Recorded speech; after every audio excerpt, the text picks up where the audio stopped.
Welcome students, Standard 6, Subject Social Science, Civics, Unit 2, Topic Achieving Equality, Part 2. Last class நம்ம என்னென்ன ப்ரீஜுடைஸ் இருக்குது, என்னென்ன discriminations இருக்குது அப்படின்னு இந்த லெசனில் பார்த்தோம். இப்போ எதை பற்றி பார்க்க போகிறோம்னா, இந்த லிட்ரரி ரேட், அடுத்து செக்ஸ் ரேஷியோ, எந்தெந்த ஊரில் எவ்வளோ பர்சன்டேஜ் மக்கள் ஹையாக இருந்தாங்க, லோவாக இருந்தாங்க, அதை பற்றிலாம் தான் பார்க்க போகிறோம். பாருங்கள், லிட்ரரி ரேட் 2011 சென்சஸ் படி சீரியல் நம்பர், இது டிஸ்ட்ரிக்ட் நேம், எந்தெந்த டிஸ்ட்ரிக்டில் மக்கள் அதிகமான படிப்பறிவோடு இருந்தாங்க, எந்தெந்த டிஸ்ட்ரிக்டில் அதிகம் கம்மியாக இருந்தாங்க அப்படின்றது தான் லிட்ரரி ரேட்டில் பார்க்க போகிறோம். கன்னியாகுமரியில் 91.75% இருந்தாங்க, சென்னையில் 90.18%, தூத்துக்குடியில் 86.16%, நீலகிரியில் 85.20%. இதில் அதிகமாக எங்கே இருக்காங்க? கன்னியாகுமரியில் தான் லிட்ரரி ரேட் அதிகமாக இருந்திருக்கு. Next low district name Dharmapuri, Ariyalur, Krishnagiri, Villupuram. இதில் தர்மபுரியில் 68.54%, அரியலூரில் 71.34%, கிருஷ்ணகிரி 71.46%, விழுப்புரம் 71.88%. இப்போ எங்கே அதிகமாக இருந்திருக்காங்க? கன்னியாகுமரியில். எங்கே ரொம்ப லோவாக இருந்திருக்காங்க? தர்மபுரியில். நெக்ஸ்ட் செக்ஸ் ரேஷியோ 2011 படி number of females per 1000 males. 1000 மேல்ஸ்க்கு எவ்வளோ ஃபீமேல்ஸ் இருந்திருக்காங்க அப்படின்றத இதில் பார்க்க போகிறோம். நீலகிரி டிஸ்ட்ரிக்ட், தஞ்சாவூர், நாகப்பட்டினம், தூத்துக்குடி ஹையாக உள்ளவங்க. செக்ஸ் ரேஷியோ பாருங்கள், 1041, 1031, 1025, 1024. இங்கே தர்மபுரியில் 946, சேலமில் 954, கிருஷ்ணகிரியில் 956, ராமநாதபுரமில் 977.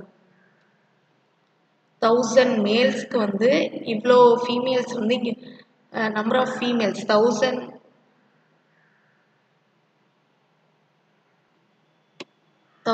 மேல்ஸ் இருக்க இடத்துல எவ்வளோ ஃபீமேல்ஸ் இருக்காங்க அப்படின்றது தான் இந்த ரேஷியோ. இதை பார்த்தாலே முன்னாடி உள்ள டேபிள் உங்களுக்கு புரியும். அதிகமாக மேல்ஸ் இருக்க இடம் தான் அதிகமாக லிட்ரரி ரேட்டும் இருக்குது.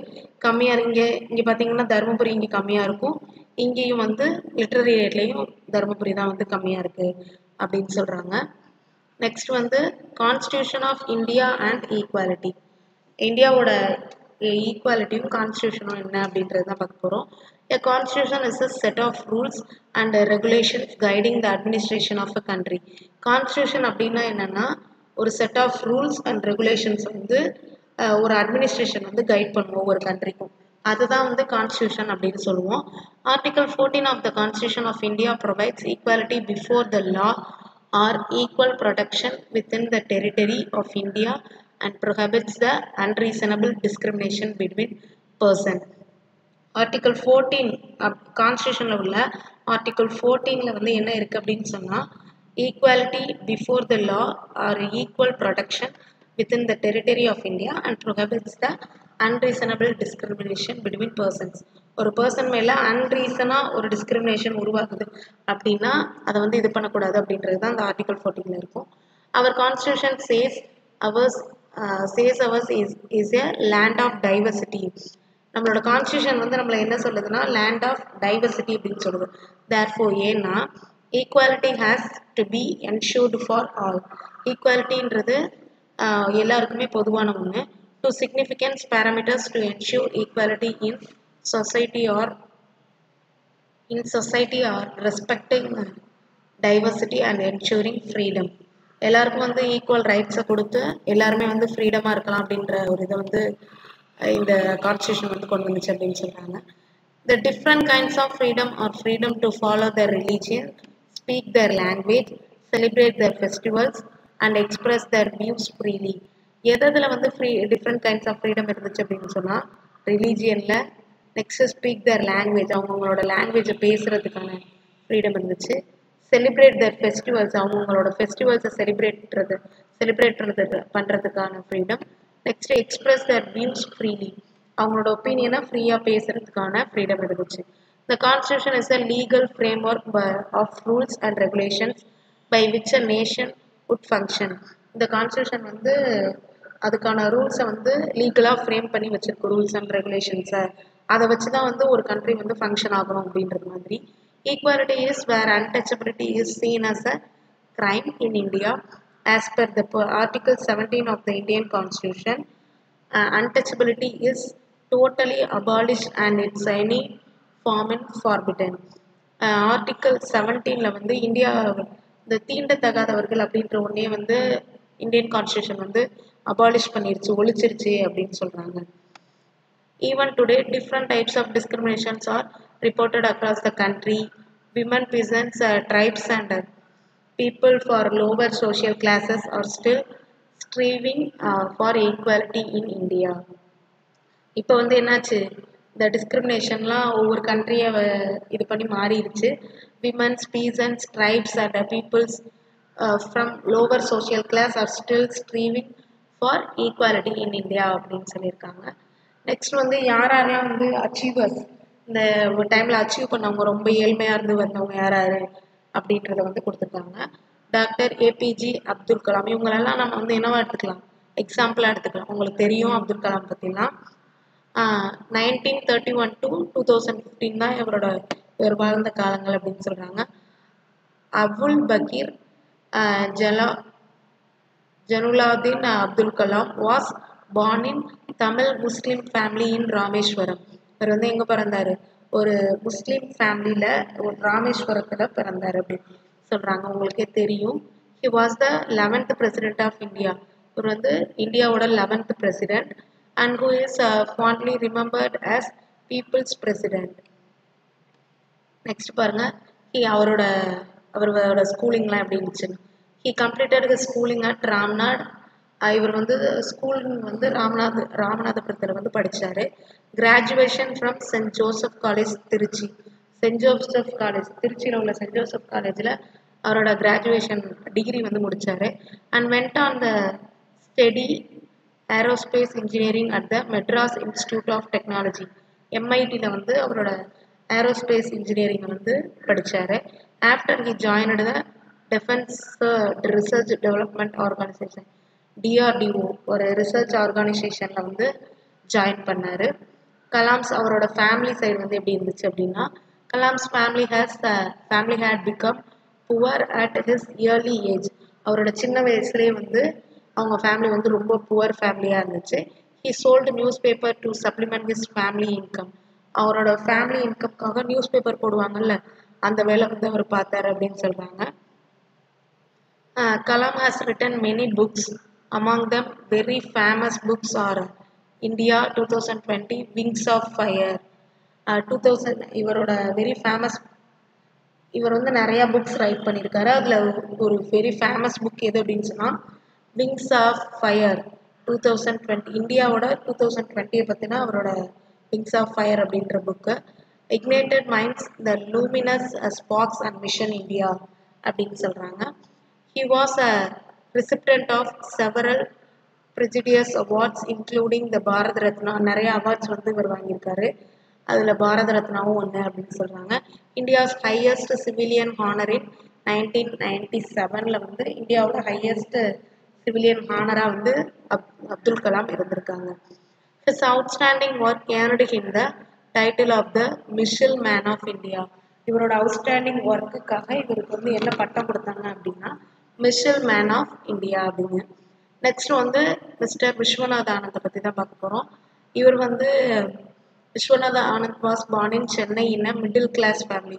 ஒரு மிடில் கிளாஸ் ஃபேமிலியில் பிறந்தவர் தான் இவர். His mother was a big fan of chess and taught him to play the game when he was just 5 years old. அவங்க அம்மாவுக்கு வந்து செஸ்ஸில் வந்து அவங்க ஒரு பிக் ஃபேன் அப்படின்னு சொன்னாங்க. அவங்க சின்ன வயசுலேருந்தே அவருக்கு சொன்னதுனால, அதை கற்றுக் கொடுத்ததுனால அவரோட 5 வயசுலேயே வந்து அவர் வந்து இந்த கேமை கற்றுக்கிட்டாரு. She encouraged and motivated him a lot and this laid the foundation of his future career of a chess player. அவங்க என்கரேஜ் பண்ணதும் மோட்டிவேட் பண்ணதும் இவருக்கு வந்து ஒரு ஃப்யூச்சர் கெரியரே வந்து செஸ் பிளேயராக உருவாயிட்டாரு அப்படின்னு சொல்கிறாங்க. Anand has won the world chess championship 5 times. இவர் வந்து 5 times வந்து வேர்ல்டு செஸ் சாம்பியன்ஷிப் வந்து வாங்கியிருக்காரு. எந்தெந்த இயர் அப்படின்னா 2000, 2007, 2008, 2010, 2012 இந்த டைமிங்லலாம் வந்து இவர் வேர்ல்டு செஸ் சாம்பியன்ஷிப்பை வந்து வாங்கியிருக்காரு அப்படின்னு சொல்கிறாங்க. நெக்ஸ்ட் வந்து மிஸ்டர் எஸ் இளவழகி. இவங்க வந்து came from poor family at Vyasarpadi சென்னையில் உள்ள வியாசர்பாடியில் உள்ள புவர் ஃபேமிலியை சேர்ந்தவங்க இவங்க. His father is a daily wage earning auto rickshaw driver. இவங்க வந்து டெய்லி இந்த ஆட்டோ ரிக்ஷா டிரைவராக இருந்தாங்க. ஒரு நாள் கூலிக்காக வேலை பார்ப்பாங்களா அது மாதிரி உள்ளவங்க. She participated in the 2008 world carrom championship at Palais des Festivals. இதில் கிளியராக தெரில அப்படின்னு சொன்னால் உங்கள் புக்கில் பார்த்துக்கோங்க. இதில் வேர்ல்டு கேரம் சாம்பியன்ஷிப்பில் வந்து 2008 வந்து பார்ட்டிசிபேட் பண்ணாங்க ஃப்ரான்ஸில் நடந்ததில். And backed her maintain women's title. அதில் வந்து விமன்ஸ் டைட்டிலை வந்து இவங்க வந்து வாங்கினாங்க அப்படின்னு சொல்கிறாங்க. She participated and won the Indian National Carom Championship in the same year after beating the former world champion Rashmi Kumari. இவங்க வந்து அதே இயரில் மறுபடியும் இந்தியன் நேஷனல் கேரம் சாம்பியன்ஷிப்பை வந்து வின் பண்ணாங்க அப்படின்னு சொல்கிறாங்க. நெக்ஸ்ட் வந்து mister Mariyappan Thangavelu. Mariyappan was born at Salem, தமிழ்நாட்டில் உள்ள சேலமில் பிறந்தவர். His mother raised her children as a single mother. Carrying bricks as a labor until becoming a vegetable seller.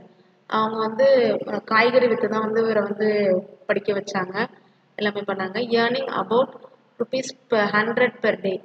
ஒரு நாளைக்கு வந்து ₹100 தான் வந்து அவங்களால வந்து ஏர்ன் பண்ண முடியும் அப்படின்னு சொல்லியிருக்காங்க. He suffered permanent disability in his right leg. அவங்களோட ரைட் லெக் வந்து இதாகிடுச்சு அப்படின்னு சொல்கிறாங்க. when he was young despite this setback he completed secondary schooling முடிச்சுட்டு he says I did not see myself in different from able bodied kids. In 2016 at the Rio Paralympics he won the gold medal in the men's high jump. இவர் வந்து gold medal வாங்கினார். எதுலன்னா men's high ஜம்பில் 12th வரைக்கும் தான் இவரோட schooling இருந்துச்சு. அப்புறம் அவங்க அம்மாவுக்கு முடியலைன்னா அவரும் வந்து இதுக்கு வந்துட்டார். T42 event with a leap of 1.8 metre high ஜம்பில் வந்து இவர் வந்து வின் பண்ணியிருக்காரு அப்படின்னு சொல்கிறாங்க. இந்த அச்சீவர்ஸ் எல்லாத்தையும் எதுக்காக உங்களுக்கு சொல்கிறாங்க அப்படின்னா அவங்களோட ஃபேமிலியில் உள்ள கஷ்டம், அவங்களால இப்போ வந்து ஒரு பெண் இளவழகி சொல்கிறாங்கல்ல, விமனாலேயும் முடியும் மென்னாலேயும் முடியும், எல்லாருமே வந்து ஈக்குவல் தான், எல்லாரையுமே எல்லாமே வந்து செய்ய முடியும் அப்படின்றதுக்காக உங்களுக்கு ஒரு எக்ஸாம்பிளுக்கு சொல்லியிருக்காங்க. இவங்களை வந்து ஃபாலோ பண்ணலாம் அப்படின்றதுக்காக. அவ்வளோதான் அந்த லெசன். இந்த லெசனில் வந்து நம்ம என்னென்ன பற்றி பார்த்தோம் அப்படின்னு சொன்னால் ப்ரீஜுடைஸ்னால் என்ன, அது எப்படியெல்லாம் உருவாகுது, ஸ்டீரியோ டைப்னா என்ன, நெக்ஸ்ட்டு இன்இக்வாலிட்டியும் டிஸ்கிரிமினேஷனும் என்னென்ன டிஸ்கிரிமினேஷன்ஸாக வந்து உருவாயிருக்கு அப்படின்னு பார்த்தோம். அப்புறம் டாக்டர் பிஆர் அம்பேத்கர் இந்தியன் கான்ஸ்டியூஷனோட ஃபவுண்டர், அவர் வந்து எப்படிலாம் கொண்டு வந்தார் அப்படின்றத பார்த்தோம். நெக்ஸ்ட் வந்து அச்சீவர்ஸ் ஒரு 4 பேரை பார்த்தோம். அவ்வளோதான் இந்த லெசன். எல்லாத்தையும் படித்து பாருங்கள். 1 வேர்ட்ஸை வந்து படித்து பார்த்துட்டு புக்கில் உள்ள 1 வேர்ட்ஸை செய்யுங்க. நெக்ஸ்ட் வீடியோவில் 1 வேர்ட்ஸ் பார்ப்போம். தேங்க்யூ.